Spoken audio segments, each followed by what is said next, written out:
Nation, hope you're having an awesome Monday. My name, of course, is Philip DeFranco. If you're not familiar, this is where I talk about news type stuff and things that matter to me today. And the first thing I want to talk about today is America rejoice! Sure, we're in the midst of an NSA whistleblower scandal where it turns out our government may or may not be spying on us, and Google and other companies are handing over our emails per request. Sure, that's technically news about your right to privacy, whatever that means. But rejoice, for the Twinkie is coming back! Of course, Hostess, the company that makes Twinkies and other products that allow Americans to slowly kill themselves over a long period of time, went bankrupt a while ago because it couldn't reach an agreement with their unionized workers. America did its thing and bought all remaining Twinkies and started selling them on eBay, and it seems that it is now more stupid than it already was because on July 15th, Twinkies and other things are coming back. So there we go. While we might not have rights over our emails or our phone calls, we will always have the right to slowly murder ourselves with pastries. And honestly, I'm just having a little fun. Twinkies are Twinkies. As long as you eat things in moderation, you'll be fine. But in a story that's kind of related because it deals with food that could slowly kill you if you ate it every day, we have a story about the maker of said food, Miss Paula Deen, who's been in the news for like a week. I felt like this story was trying to compete with like what everyone was talking about in America. But most people were like, are we supposed to be surprised that an old white woman from a former slave state said the N-word at some point in her life? It's not surprising or anger-inducing. It's just kind of like something you apologize for. You're like, sorry, my grandma's a little racist. And then in 50 years, someone's gonna have to apologize because their grandpa doesn't understand that same-sex marriage is a thing. But unfortunately for Paula Deen and her 2 videos where she apologizes for saying terrible things, that is not where the allegations end. According to an attorney, current and former Paula Deen employees said both the cook and her brother discriminated against black employees, one who was consistently referred to as my little monkey. The 2 of them are also now being sued by Lisa T. Jackson, a former employee who claimed there was a hostile work environment filled with racial slurs. There are also reports that white employees are paid more than black employees and were more likely to get promotions. And so it's these claims that I find far more interesting because what you're talking about is workplace discrimination. Because for the most part, the First Amendment allows you to be just a generally shitty person if you want to with old backwoods views. But if then Dean's views or her brother, I love that his name is Bubba, if that then leaked into the workplace and people were discriminated because of it, that's where you have the issue, and I'm surprised that the news isn't really covering that. But I get it because it makes a less sexy headline than Paula Deen hates all black people. Then if you missed it yesterday, Nick Wallenda did a tightrope walk across the Grand Canyon. The tightrope was a 2-inch thick cable that stretched 1,500 feet above the ground, and Nick did the 1,400-foot walk across without a safety harness live on TV. Aside from the record of the stunt, I think they also made a world record for the amount of people with their buttholes clenched for the longest amount of time, and the most times a person on live TV has ever said Jesus or God in a 30-minute span. But I don't blame him because if you were watching live, the wind was crazy. Almost as crazy as wanting to do this in the first place or having your family watch you on the other end the entire time. Also, another thing I noticed from the walk is people viewed the success of the tightrope walk differently. Many people like myself were like, yay, he finished it, a successful one, while other people were like, oh, it was boring, he didn't fall or anything. We didn't witness a man die together. Poor you. Then in awesome news for those of you that love to fly but also hate that 15 to 30 minutes where you can't access the internet. The FAA is planning to scale back their electronics policy. If you've never been on a plane, as soon as they close the doors, they start telling you to turn everything off until we get to a certain altitude. At that point, you can turn your device back on and do pretty much everything except make a phone call, connect to the in-flight Wi-Fi, catch them all, or read a book on a Kindle. The new policy will likely allow passengers to use pretty much any electronic as long as you're not making a phone call, and that would be during taxiing, takeoff, and landing. But Alec Baldwin, do not start cheering yet, because according to the Wall Street Journal, a formal decision from the FAA won't even be made until September. So until then, even though we know that it is a ludicrous policy, do not be a dickhole to the flight attendant. Yes, it's a little bit inconvenient that I want to read my Kindle and I'm not allowed to because of these rules. And I think if my copy of To Kill a Mockingbird could take down an airplane, we need to rethink our technology. But it doesn't give you permission to be a complete jackhole to someone that's just doing their job. For example, I kinda sorta completely hate the TSA and everything they try and do and how they suck money out of the government, but I try to be nothing but nice to the people that work at the airport just doing their job. And then I wanted to talk about what part of the internet was raging against today, and that was an American Apparel ad. That ad being about panty time. Looks like the image of a woman about to be taken doggy style, and many people have come out saying this ad is degrading. But if you've ever seen an American Apparel ad, you know that there are far sleazier images on their site. I mean, the ad for the tap panty comes to mind, or rather the most notable one that comes to mind is the 2007 ad for the baby rib thong and or anuses. And being the sexist feminist that I am, I can see that this is objectification. It sexualizes and objectifies a woman as just a piece of ass. What's more concerning to me is that the photos always seem like the beginning of a snuff film we never finish. And when I look at a picture of the CEO of American Apparel, it kinda does seem like that's a possibility. Not saying that is what's happening. And that's the way my sensitive side of my brain works. The other side of me says, hey, it's a clothing company. They're not required to have morals or any sense of decency. They probably see this, like us talking about about it now as a way to get even more traffic. And maybe at the end of the day, this is the woman they're targeting their clothing for. And maybe people need to suck it up. And those are the two arguments in my brain. So Nation, I'd love to know what you think. I think hearing from you guys will help me flesh out my opinion. Then we have George Zimmerman in the news today because today is the first day of his trial. Zimmerman, of course, the man in Florida who is being charged with second-degree murder. He pled not guilty and claims that he killed Trayvon Martin in defense, while the prosecution is arguing that Zimmerman racially profiled Trayvon Martin, followed him, and then killed him. All very serious stuff. The outcome of this case will likely affect the stand your ground law in Florida. I personally believe the state might have overshot with that charge. I think they definitely have him on manslaughter. Second-degree murder, that's gonna be way harder. But maybe not, because Zimmerman's defense team decided to make their opening statement a joke. Not like they did a really bad job and they were like, oh man, that was a joke, but literally a knock-knock joke that we have the audio for, so listen. Knock, knock.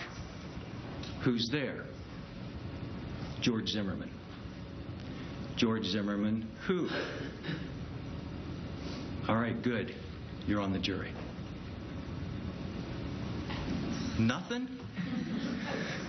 That's funny. What the fuck? You look at Zimmerman's face, he's like, what have I done? If your goal is to plead insanity, it's the defendant that has to be crazy. If I remember correctly, this joke started on the internet about, it's kind of a bash on the jury. It's essentially saying, hey, where can we find a bunch of people that are just completely out of touch with what's happening? That's your jury. Luckily for you, a lot of those people won't realize that you kind of just called them assholes. So the main point of this story is, I guess the state of Florida actually does have a chance. And Nation, the last thing I want to talk about today is Mr. Edward Snowden, the NSA whistleblower. It's been about 2 weeks since Snowden revealed to the American people that our phone calls were being monitored, and thanks to programs like Prism, our internet doings were not secure either. This has been met by either praise for the hero or hatred of the traitor. And that continued this past Saturday with the US government officially charging Edward Snowden with espionage. Which is kind of funny because when you say espionage, it means an individual or a government obtaining information considered secret or confidential without the permission of the holder of the information. Which, if you're having fun with that idea, you could say the government is guilty of espionage. Which, of course, is the real world. It's not, because hypocrisy is a one-way street. So Snowden was officially charged. Would this change how Hong Kong would treat him?